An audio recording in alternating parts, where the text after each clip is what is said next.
S'agissant des sondages d'opinion, parce qu'on en reçoit quand même beaucoup, mais on les prend pas forcément, en compte ou en tout cas on base pas forcément toute notre argumentation dessus parce qu'il y en a il y a c'est souvent le cas, qu'ils sont pas extrêmement bien faits ou alors qu'on nous donne qu'une partie, de l'information. Donc, nous ce qu'on va regarder c'est, est-ce que l'entité qui l'a menée est indépendante?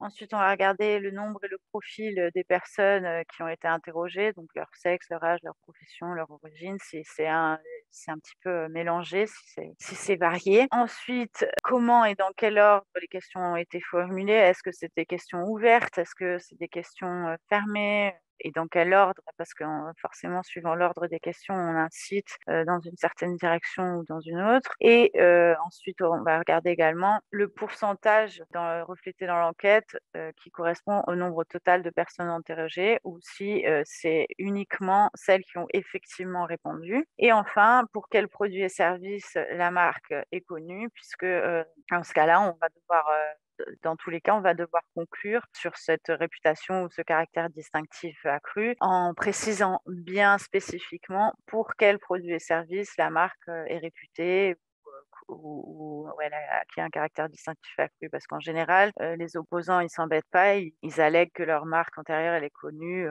pour tous les produits et services pour lesquels elle est enregistrée, alors que souvent c'est pour une partie seulement. Pour les coupures de presse, on va s'intéresser surtout à l'indépendance de l'entité qui publie, l'importance, de cette entité, son audience. On va regarder si c'est une publication généraliste ou spécialisée.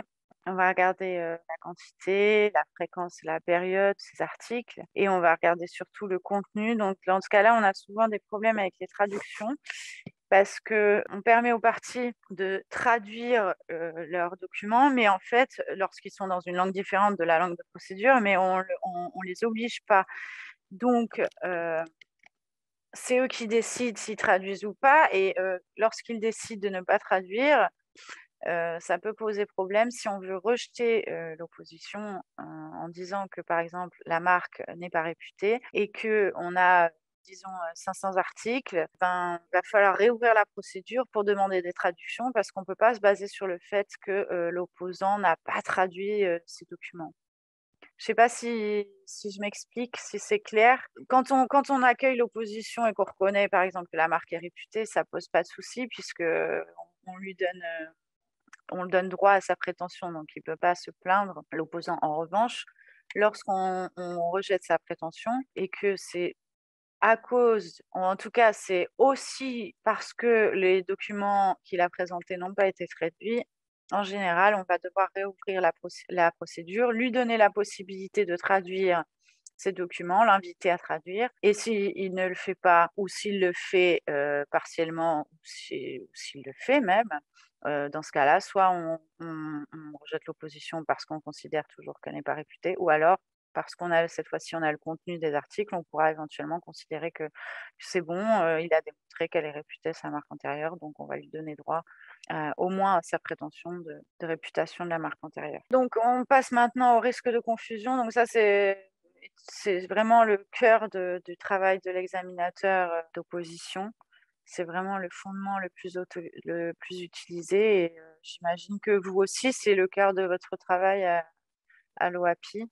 S'agissant de la comparaison des produits et services, donc on a, plusieurs, critères, pertinents pour évaluer si, il y a une similitude. Donc est-ce qu'il y a une coïncidence entre les produits et services au niveau on va regarder de leur nature, au niveau de leur destination, donc c'est leur finalité, leur objet, au niveau de leurs canaux de distribution et de leurs points de vente, au niveau de leurs producteurs habituels, est-ce que leur méthode d'utilisation, ça c'est moins important clairement, est-ce que leur méthode d'utilisation est similaire ou pas? Et enfin, est-ce qu'ils ont un caractère concurrent? Est-ce qu'ils sont en concurrence ou est-ce qu'ils sont complémentaires? Sur ces critères, je vais juste, mentionner, rapidement, quelques petits points, c'est qu'en dans la pratique de l'office, de manière générale, en fait, suivant la catégorie de produits et services, il y aura ces critères seront d'une importance, inégale. Par exemple, la destination pour les produits alimentaires, c'est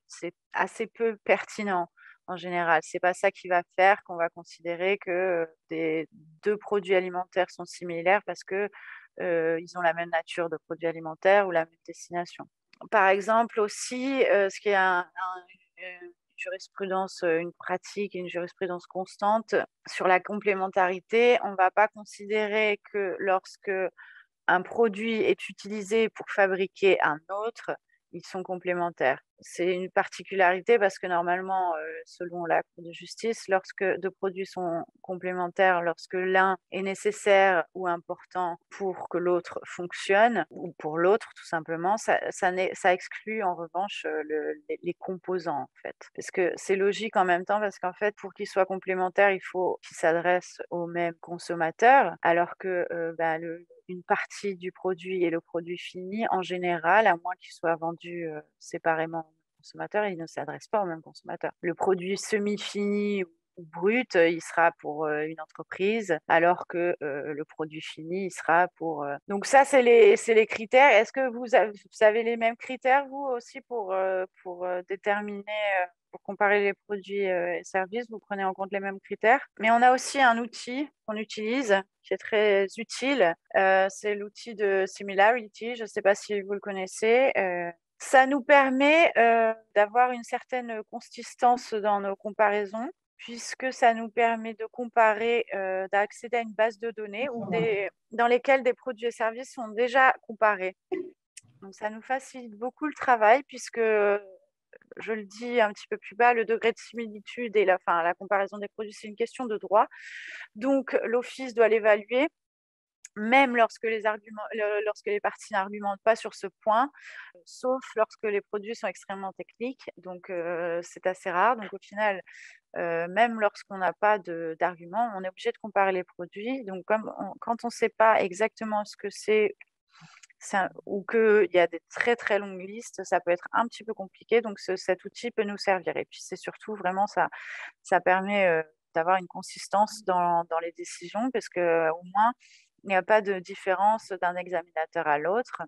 Si 2 produits sont reconnus similaires dans une décision, ils doivent l'être, dans l'autre. Pour la sécurité juridique, c'est important. Donc c'est intéressant aussi, ce qu'il y a d'intéressant cet outil. Alors, je vais voir si je peux partager mon écran de Similarity. Donc là, vous voyez, c'est l'outil dont je vous parle, Similarity. Est-ce que vous voyez bien là? C'est plus sur la présentation, n'est-ce pas, Wele? Vous pouvez me dire? Oui, oui, moi je vois bien. Ok, ok. Ouais. Donc, ce qui est intéressant au-delà donc là, dans chacune des cases, on met son terme, le terme qu'on va chercher. Mais ce qui est intéressant aussi, c'est qu'on nous met des justifications souvent à côté. Le pourquoi ils sont similaires. Donc, c'est un outil qui nous sert beaucoup. Et donc là, on spécifie aussi dans quels États membres la même conclusion est adoptée. Et donc, on nous spécifie, donc, par exemple, l'Office qu'il considère que ces produits sont similaires et pour quelles raisons. Enfin, là, c'est identique, pardon. Et donc, là, ils disent il y a un chevauchement entre les 2 catégories de produits. Donc ça, c'est très utile. Et donc, je ne sais pas, mais peut-être vous pouvez aussi l'utiliser. Éventuellement. Je fais une petite parenthèse que la comparaison est limitée aux listes de produits et services tels qu'enregistrés et demandés parce que très souvent on reçoit cet argument qu'en fait, par exemple, mon produit, si c'est l'opposant, mon produit, il est extrêmement luxueux, ce genre de choses, ou même le demandeur, mon produit, c'est un produit qui coûte très cher, ce genre de choses. Nous, on ne peut pas prendre en compte cet argument. On fait une comparaison abstraite en fait. Donc, que ce soit des produits et services ou que ce soit des marques. Donc, dès lors que la comparaison est abstraite, on ne peut pas prendre en compte les preuves qui sont relatives au produit qui est effectivement commercialisé. Nous, ce qu'on compare, c'est les listes qu'on voit, les listes demandées, les listes enregistrées. Dans certains cas, on va pouvoir éviter de comparer les produits et services. Donc, dans une première hypothèse, lorsqu'on voit tout de suite qu'il n'y aura pas de risque de confusion, même si les marques ont un certain degré de similitude, on considère qu'il n'y aura pas de risque de confusion, alors dans ce cas-là, on peut directement, si on n'a pas envie de comparer les produits et services, enfin, qu'on n'a pas envie, c'est pas utile pour la décision en fait. Dans ce cas, on peut présumer l'identité ou la similitude. Donc on dira tout simplement: l'examen de l'opposition sera effectué comme si tous les produits et services contestés étaient identiques à ceux de la marque antérieure, ce qui pour l'opposante est effectivement le scénario le plus favorable. Et à partir de là, on passera et on ne procédera à aucune comparaison du tout lorsque les signes sont dissimilaires. Par exemple, on peut donc commencer par la comparaison des signes, conclure qu'ils sont dissimilaires, et dès lors qu'une des conditions requises pour l'existence d'un risque de confusion n'est pas remplie, on rejette l'opposition sur cette base. Lorsque la preuve de l'usage réel et sérieux est insuffisante, je vous l'ai expliqué précédemment, ou alors lorsque les droits antérieurs ne sont pas prouvés, qu'il y a un problème avec la preuve de l'existence, l'étendue, le champ d'application et la validité du droit antérieur. Dans ce cas-là, on n'aura pas besoin de procéder à une comparaison puisque l'opposition sera déclarée irrecevable. Donc le public pertinent, on en parlait un tout petit peu avant. Un des intervenants... Ah, je vois une main levée. Allez-y. Une fois qu'on aura comparé les produits et services, ça va nous permettre de déterminer le public pertinent, puisqu'il est composé de consommateurs uniquement de ces produits et services qui ont été considérés identiques et similaires, et dans la mesure où le public se chevauche. Et on va regarder également le territoire de protection de la marque antérieure, puisque marque française, donc on expliquera que le consommateur pertinent, c'est le consommateur. Donc le territoire de protection, on expliquera, on mettra tel quel, territoire pertinent et la France. Ou alors le territoire pertinent est l'Union européenne, etc., etc. On a aussi une fiction du consommateur. On a aussi une fiction du consommateur moyen, donc qui est normalement informé et raisonnablement attentif et avisé. En revanche, son niveau d'attention, il peut lui varier en fonction des produits et des services concernés. Pour certains produits et services, on aura un niveau d'attention qui peut être plutôt faible, par exemple, donc c'est le cas pour certains produits alimentaires qui ne coûtent pas cher, qui sont bon marché. On a aussi, par exemple, un niveau d'attention qui peut être élevé, par exemple, pour tous les produits et services qui impliquent la santé du consommateur ou dont le prix est plutôt élevé, par exemple une voiture. On a aussi une jurisprudence selon laquelle les consommateurs de cigarettes sont fidèles à la marque qu'ils ont l'habitude d'acheter, donc ils seraient particulièrement attentifs. Le consommateur professionnel, en général, quand il s'agit de services qui concernent son affaire, de produits et services qui concernent son affaire, il sera réputé être particulièrement attentif. Donc ça va être important à prendre en compte au niveau de l'évaluation globale du risque de confusion, puisque effectivement, c'est plus difficile peut-être de reconnaître un risque de confusion lorsque le niveau d'attention du consommateur pertinent est élevé.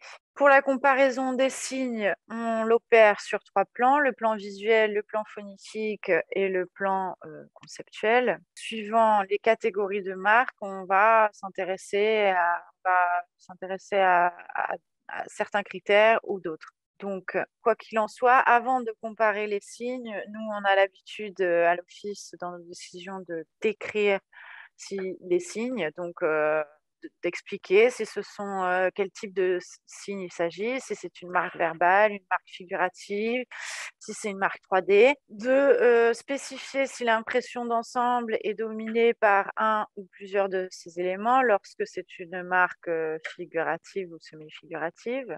Et on va également s'intéresser au caractère distinctif des différents éléments, sachant que le caractère distinctif, c'est l'aptitude, on l'a défini nous ici comme l'aptitude plus ou moins grande de la marque ou de l'élément, donc en question, de la marque, à identifier les produits ou services pour lesquels elle a été enregistrée comme provenant d'une entreprise déterminée. Donc, on va se demander si l'élément en question il véhicule une signification claire ou s'il fait allusion à un concept. Et si c'est le cas, si cette signification est descriptive, si elle a un caractère laudatif ou élogieux, ou si elle est allusive en rapport avec les produits et services similaires. Et à partir de là, suivant le cas, on dira qu'il est cet élément distinctif ou faiblement distinctif ou même parfois descriptif.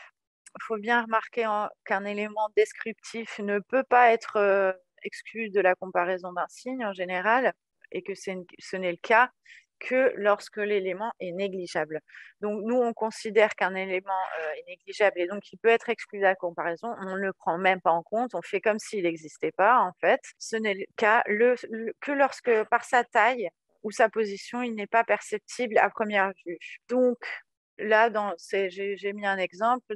Dans le signe que vous voyez, on peut à peine lire le By Misako qui a écrit en bas. Donc, c'est pour ça, dans ce cas-là, on pourrait considérer que cet élément est négligeable. Mais c'est assez rare finalement. Qu'est-ce que l'identité à l'office pour nous, les marques identiques, ce sont des marques qui présentent des différences si insignifiantes qu'elles peuvent passer inaperçues aux yeux des consommateurs moyens.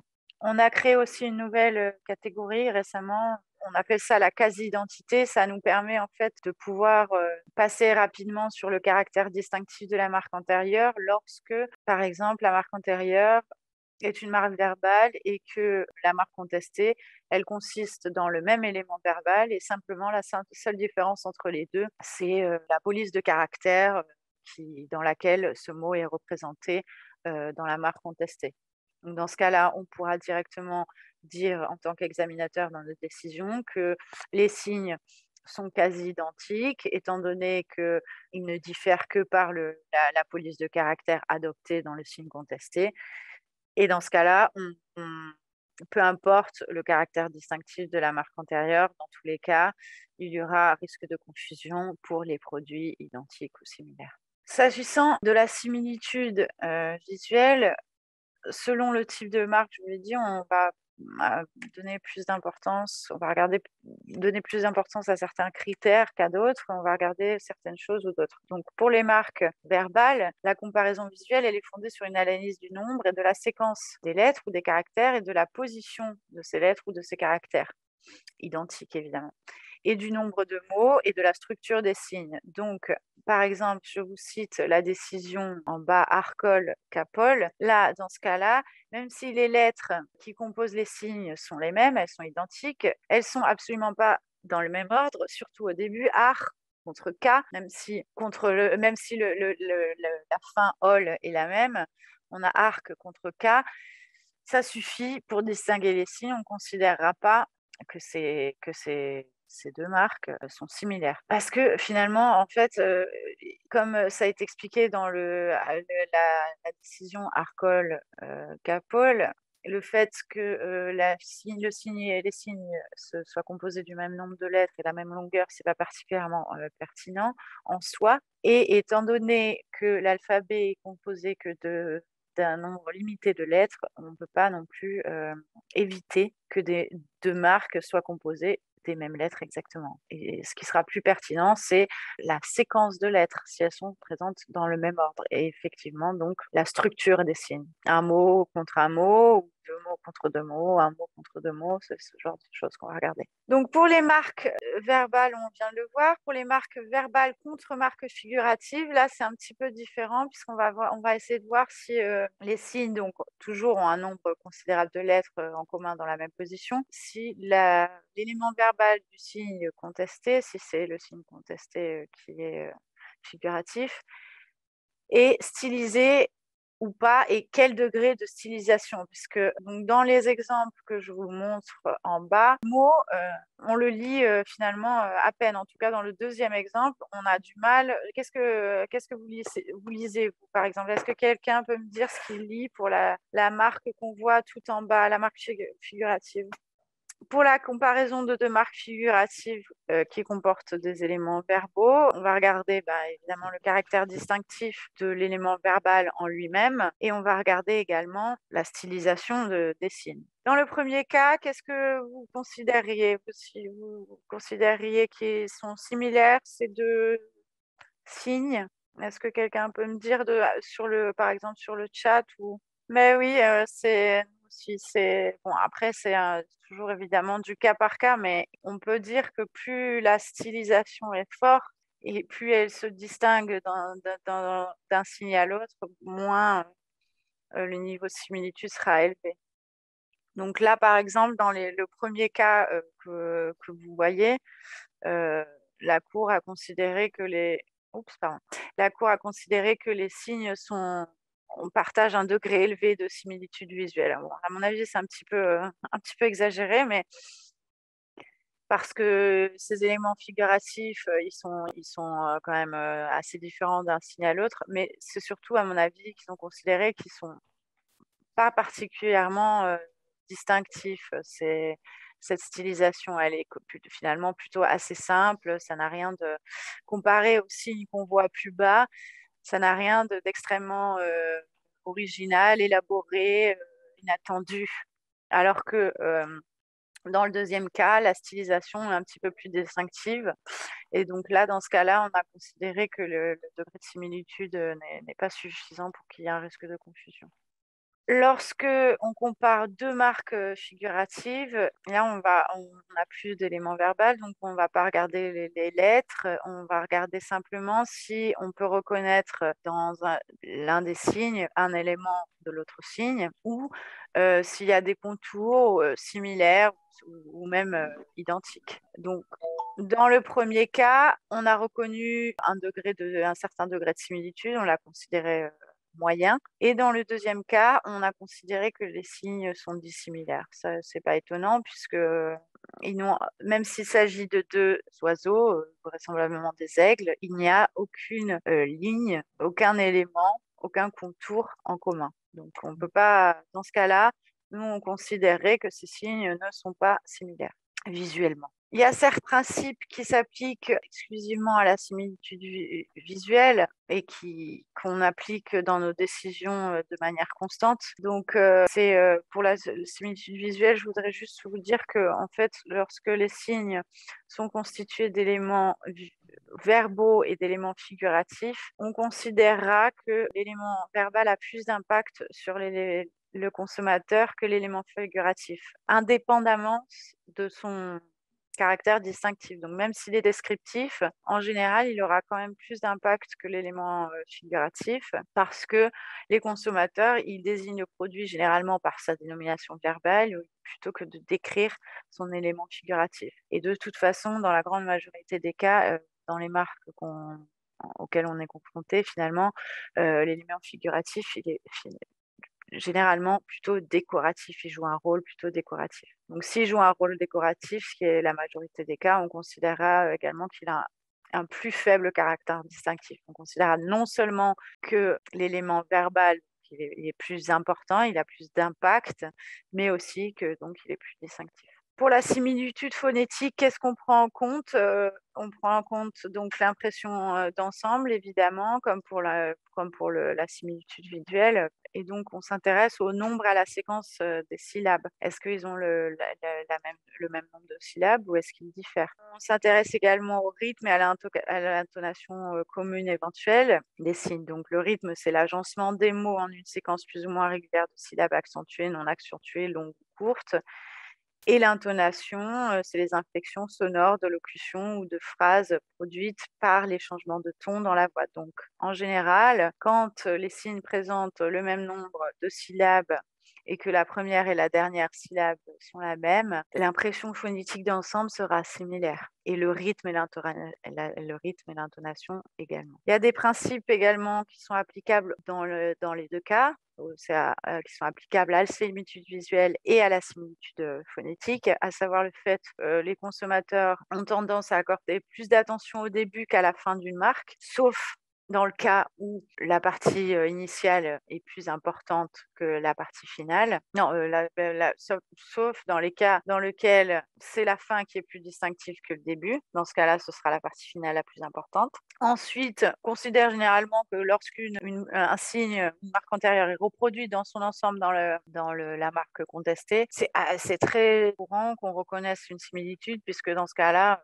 les consommateurs pourraient éventuellement percevoir la marque contestée comme une variante ou une déclinaison de la marque antérieure. Enfin, lorsque les marques sont composées de syllabes ou de mots qui sont identiques ou fortement similaires, mais que ces mots ou ces syllabes sont placés dans un ordre différent, ça donnera généralement lieu à une certaine similitude visuelle et phonétique, et donc on conclura à la similitude. Et je vous l'ai déjà mentionné précédemment, lorsque les signes sont courts, on remarque plus facilement les différences que lorsque les signes sont longs. Pour nous, un signe court, c'est 2-3 lettres. À partir de 4, ça commence à devenir difficile de dire que c'est un signe. Donc ça, c'est un facteur qu'on prend en compte dans la comparaison visuelle et phonétique. Et après, en général, on en reparle dans l'appréciation globale puisque ça fait partie d'un des arguments qui plaide contre le risque de confusion. À l'inverse, dans une marque longue, une différence d'une lettre ou 2 lettres peut passer inaperçue et donc ce sera un argument en faveur du risque de confusion. Pour la similitude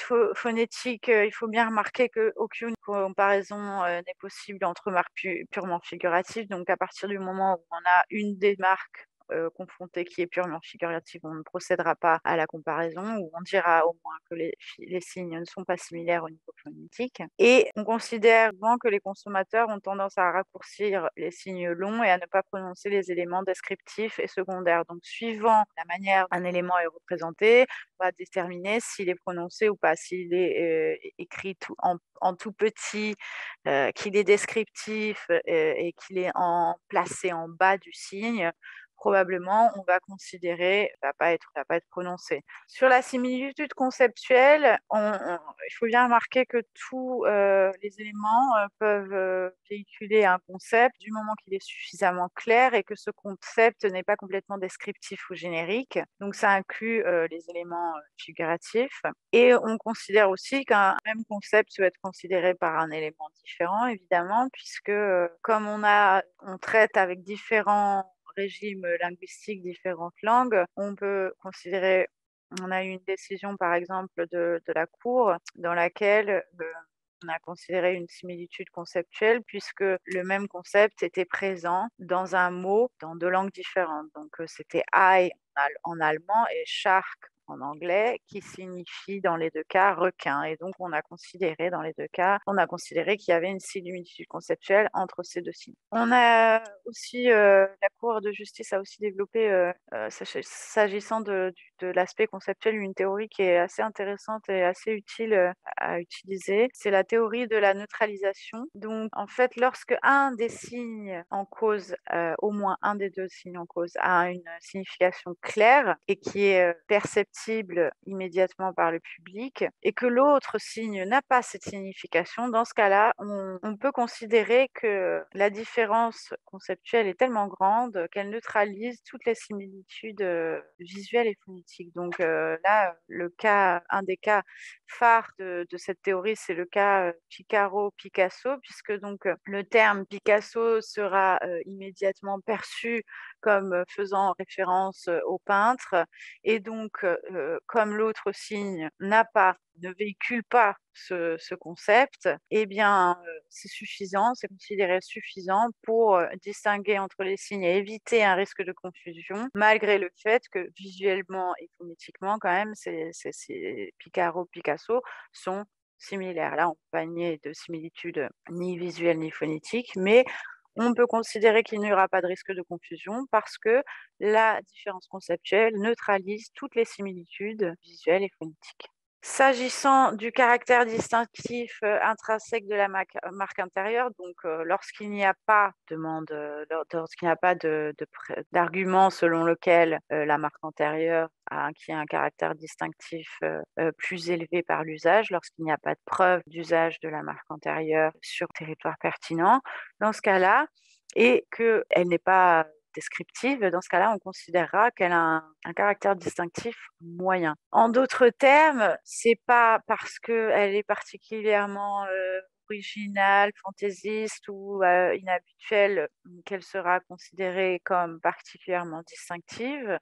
Au contraire, on considérera donc, si elle n'est pas descriptive, qu'elle a un caractère distinctif normal. Et étant donné qu'on présume la validité de tous les droits antérieurs sur lesquels les oppositions sont basées, si on trouve qu'une marque est descriptive ou qu'on nous prouve qu'une marque antérieure est descriptive, mais étant donné qu'elle est enregistrée, qu'on nous a prouvé qu'elle est enregistrée et validement enregistrée, par exemple au niveau national, on est obligé de considérer qu'elle a quand même un minimum de caractère distinctif. Sinon, par définition, elle n'a pas lieu d'être sur le registre, elle aurait dû être rejetée pour défaut de caractère distinctif ou pour être descriptive. Donc dans ce cas-là, on considérera simplement qu'elle a un faible caractère distinctif, même si elle est descriptive, puisqu'on lui reconnaît un minimum de caractère distinctif. Enfin, on appréciera dans une dernière partie de notre décision globalement le risque de confusion. Et donc, on va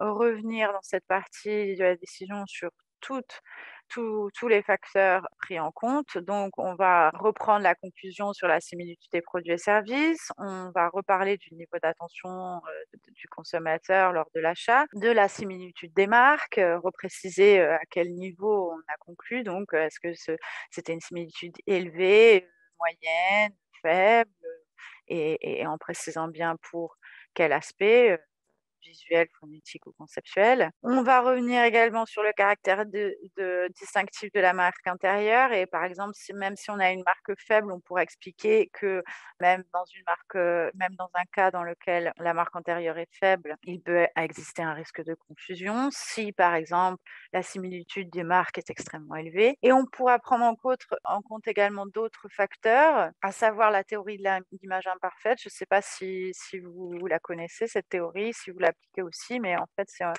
ça consiste à dire que dès lors que le consommateur, en général, ne compare pas deux marques côte à côte, mais il doit se fier à l'image imparfaite des marques qu'il a gardées en mémoire. Il n'est pas forcément obligé de remarquer toutes les différences, surtout si elles sont minimes. Donc ça, c'est un argument qu'on utilise en faveur du risque de confusion.